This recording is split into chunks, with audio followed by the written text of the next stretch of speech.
When the ground shakes and buildings crumble, people always ask the same question: who is to blame? When families lose everything in seconds, justice feels as fragile as the walls that failed to protect them. And when the dust clears, responsibility becomes a battlefield between builders, officials, and the laws that were supposed to keep everyone safe. Every time a major earthquake hits, whether in Turkey, Mexico, Japan, or the United States, one truth rises from the rubble. Most deaths are not caused by nature, they're caused by negligence. The earth shakes everywhere, but buildings only collapse where human greed or carelessness has already cracked the foundation. Modern engineering can create structures strong enough to withstand even magnitude 9 earthquakes. Japan proves it. Chile proves it. But in many parts of the world, codes are ignored, shortcuts are taken, and profit outweighs safety. So when tragedy strikes, the question isn't just scientific, it's moral. Who should be held accountable when buildings are not built to survive the predictable? The reality is complex. Legally, responsibility can fall on many shoulders. The construction companies that cut corners, the engineers who approved unsafe designs, the inspectors who looked away, the local governments that failed to enforce codes. But behind every legal argument lies a deeper societal failure. The silent agreement that speed and profit matter more than the invisible strength hidden inside concrete. Let's start with the construction industry. Developers often face immense pressure to build fast and cheap. Reinforcing steel, seismic dampers, and flexible foundations cost money, sometimes millions more. And in competitive markets, those costs can mean the difference between winning or losing a project. So some builders take risks, assuming the worst will never happen. They pour weaker concrete, skip testing, or rely on outdated standards. The buildings stand tall, gleaming under the sun, until the earth remembers. Then there are the engineers, the ones whose signatures certify safety. Their calculations can mean life or death. But even the best design is worthless if ignored on site. Many engineers report that their approved plans are altered during construction to save time or money. They protest, but once the paperwork is signed, their liability blurs. When disaster comes, their names are dragged into court, even if the fault lies elsewhere. Government oversight is supposed to be the shield between corruption and catastrophe. Building inspectors, safety commissions, and local councils exist to ensure compliance. Yet in too many cases, oversight becomes a formality. Inspectors visit once, glance at blueprints, and approve without real testing. Some are overworked, others are bribed. The system breaks down quietly until it collapses loudly. And then there's the invisible culprit: outdated building codes. In regions where major quakes haven't struck for decades, laws often lag behind science.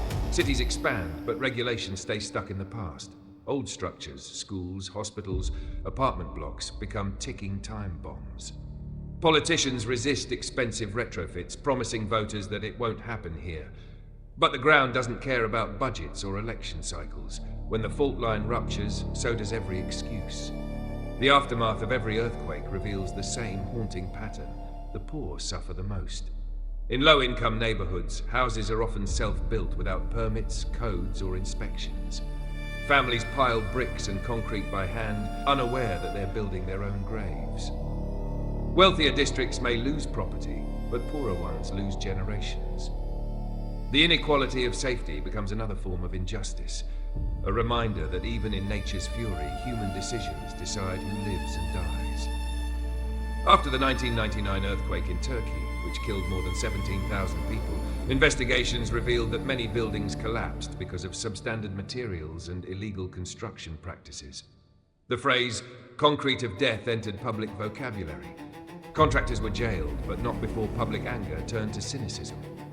People realized that corruption had killed more citizens than the quake itself.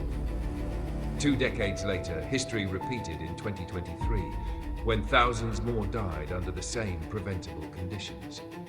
In contrast, Japan stands as a model of accountability and foresight. After the 1995 Kobe earthquake, strict seismic standards were reinforced nationwide. Every building erected since is designed to absorb shock through flexible supports, deep foundations, and vibration damping systems. Even during the 2011 Tohoku quake, one of the largest in modern history, most modern buildings survived. The country understood a truth that others still ignore. You can't stop earthquakes, but you can stop collapses. The lesson is simple, but rarely followed.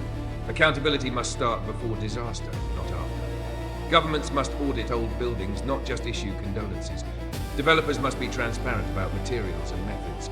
Inspectors must be independent, funded to protect citizens, not corporations. And citizens themselves must demand better, understanding that safety is not a luxury, it's a right. Still, even in nations with strong regulations, loopholes remain. For example, in California, seismic retrofitting laws only apply to certain structures. Thousands of older buildings still stand unreinforced, especially apartment complexes built before 1980. If the big one strikes tomorrow, many could crumble instantly. Property owners argue that retrofitting costs too much, yet the cost of death is incalculable. The moral debate is clear. Can profit justify risk when lives are at stake? Technology now offers solutions that make excuses obsolete. Advanced materials like carbon fiber wraps, base isolators, and shock-absorbing joints can upgrade even old structures. AI and drone inspections can detect flaws before they become fatal. Yet adoption remains slow, not because of limits in science, but in willpower. As long as safety remains optional, disaster remains inevitable. Accountability also extends beyond borders. International aid organizations that fund reconstruction after earthquakes often unknowingly perpetuate the cycle by approving low-quality rebuilding projects. In Haiti, after the 2010 quake, thousands of temporary shelters were built using weak materials, many of which failed during tropical storms just a few years later. The global community must recognize that help without standards only rebuilds risk. Another overlooked dimension is education. In many places, people simply don't know whether their home is earthquake-resistant or not. Construction knowledge is treated as a technical secret rather than a public necessity. Teaching communities how to build safely, using proper foundations, rebar placement, and material testing, can save more lives than any rescue mission. Preparedness is cheaper than recovery, but rarely prioritized.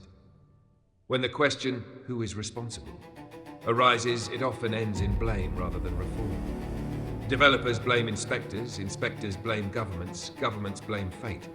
And in the end, the victims are buried not only under rubble, but under bureaucracy. Accountability becomes diluted, lost in paperwork and time. Trials drag on for years, while new unsafe buildings continue to rise nearby. True responsibility requires more than punishment, it demands prevention. The entire ecosystem of construction must change from reactive to proactive. Instead of waiting for the next disaster to expose flaws, nations should treat every quiet year as a gift of time to strengthen laws, rebuild weak structures, and train their people. The question shouldn't be, who's to blame when it collapses, but who ensured it never would? Some countries are starting to move in that direction. In Mexico City, for instance, a public earthquake database now rates buildings based on compliance and safety. Residents can check before renting or buying. In Taiwan, authorities provide tax incentives for earthquake retrofits. In Italy, citizens can report suspected illegal construction anonymously. These steps don't eliminate risk, but they build a culture of shared accountability, a society where safety is everyone's job. Yet accountability also has an emotional side. For survivors, justice is not just legal, it's personal. They want to know why their loved ones died in a building that should have protected them. They want someone to admit, not just apologize, and they want assurance that it will never happen again.